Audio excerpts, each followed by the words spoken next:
নমস্কার বন্ধুরা, অনুর খাবার ঘরে সবাইকে স্বাগত। আজ নিয়ে এসেছি আমি ছোলার ডাল বেটে ধোকা তৈরি করছি।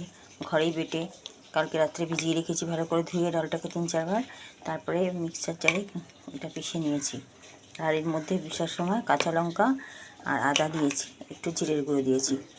এবার তেলে দিয়ে দেবো, একটু তেল বসিয়ে দিয়েছি, কালো জিরে, আর দিয়ে দেবো একটু গোটা জিরে। আর দেখুন থালায় তেল মাখিয়ে রেখেছি জমাবার জন্য। আর নিয়েছি কাঁচা লঙ্কা, নুন হলুদ লঙ্কার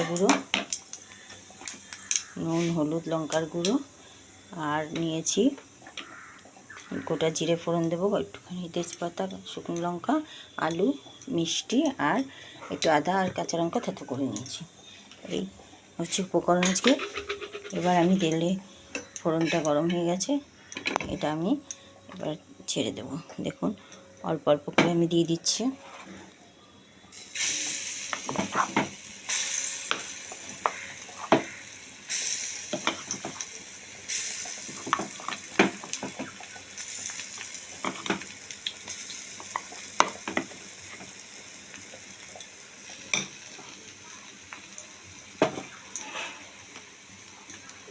আর এতে দিয়ে দিচ্ছি একটুখানি নুন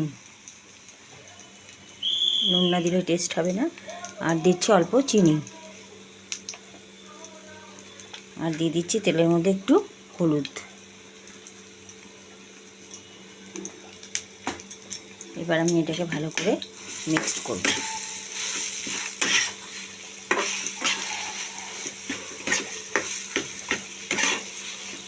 মিক্স করে থালায় জমিয়ে আমি ফিরে আসছি। দেখুন বন্ধুরা, আমার ধোকাটা জমে গেছে। এবার আমি পিস পিস করে কাটবো। আর এদিকে আমি তেলে আলুটা ভেজে নিচ্ছি এই পাকে। তারপরে ধোকাটা ভেজে কারিটা করব। কারিটা করতে গেলে আমাকে ভালো করে এটা ভেজে নিয়ে তা করতে হবে। দেখুন আমি এরকম আপনাদের যার যেমনভাবে ইচ্ছা সেইভাবে করবে। কেউ চাই গোল মানে চৌকো চৌকো করে, কেউ নিমকির আকারে, বরফির আকারে করতে পারে। যার যেমনভাবে ইচ্ছা সে সেইভাবে এইভাবে একটার পর একটা কেটে আপনারা করতে পারেন। দেখুন এইভাবে কেটে দিচ্ছি, একদম বরফির আকারে হয়ে যাচ্ছে, দেখতেও ভালো লাগবে। এটা তৈরি হয়ে গেলে খেতেও দারুণ লাগবে। এভাবে আপনারা বাড়িতে বানিয়ে খেয়ে দেখবেন, দারুণ টেস্টি হয়। আমি অর্ধেকটা কাটলাম, এবার বাকিটা আবার কেটে আপনাদেরকে আমি দেখাবো। দেখুন এটা দুটো পিস হয়েছে। এভাবে আমি পিসগুলোকে ছাড়িয়ে নিয়ে আমি অর্ধেক করে তেলে ভাজতে দেবো, পরে পুরোটা এভাবে ভেজে নেব। দেখুন আমি আলুটা তুলে দিচ্ছি।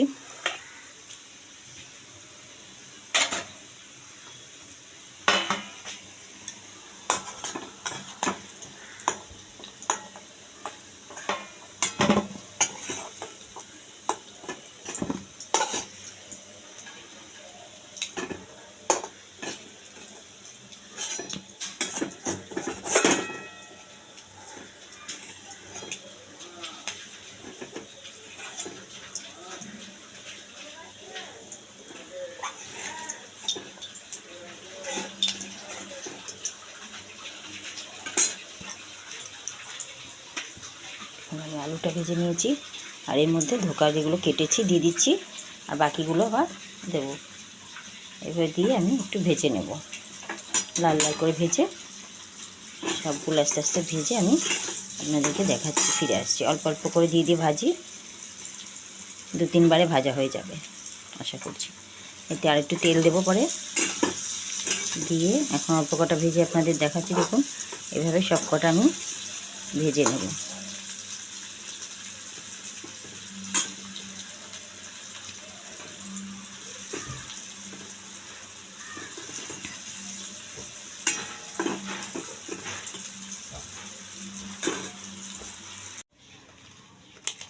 দেখুন বন্ধুরা, তেলের মধ্যে আমি একে একে ফোড়নগুলো দিয়ে দিচ্ছি।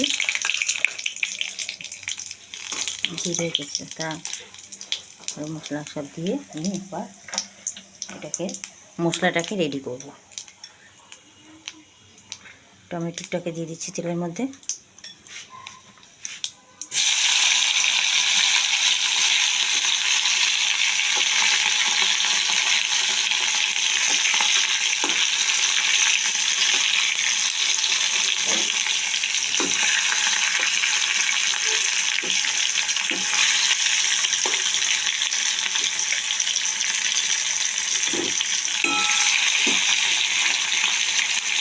একে দিয়ে দেবো হলুদ, দিয়ে দেবো লঙ্কার গুঁড়ো, নুন দিয়ে দেবো অল্প পরিমাণ লঙ্কার গুঁড়ো, আর দিয়ে দেবো জিরের গুঁড়ো।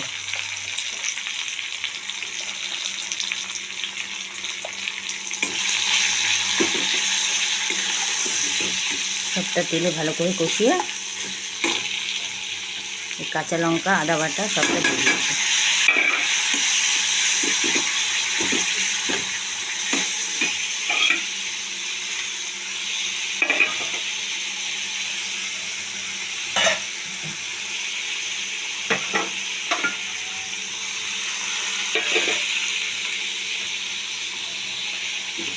এবার দিয়ে দিচ্ছি আলুগুলো।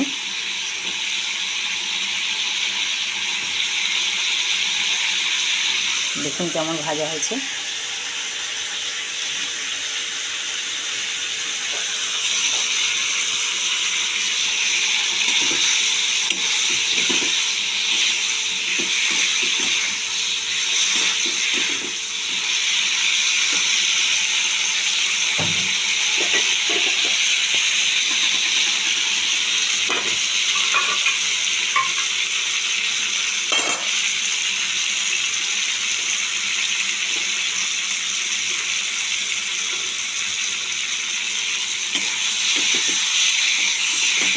দেখুন মশলা আমার কষা হয়ে এসছে,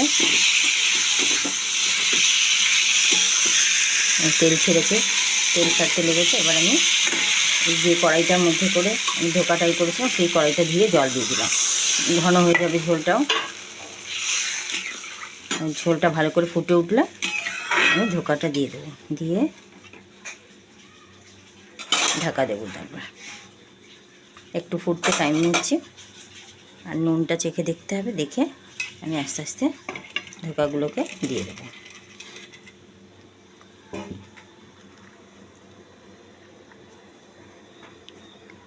ভাজা তো রাখলাম না, যা ভাজা রাখলে ওরা ভাজা খেতে ভালোবাসে, তাই ভাজাও রাখবো ভাবছিলাম, তো দুটো একটা তুলে রেখে দিলাম।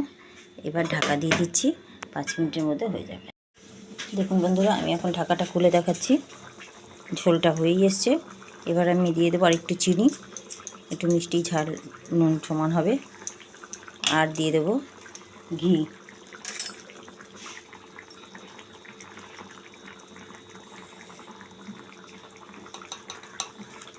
এক চামচ ঘি দিয়ে দিলাম। ঘি দিয়ে আমি এবার এটাকে ঢেকে রেখে দেবো, আর ফোটাবো না। এটাই ঝোল ঘন হয়ে যাবে আস্তে আস্তে।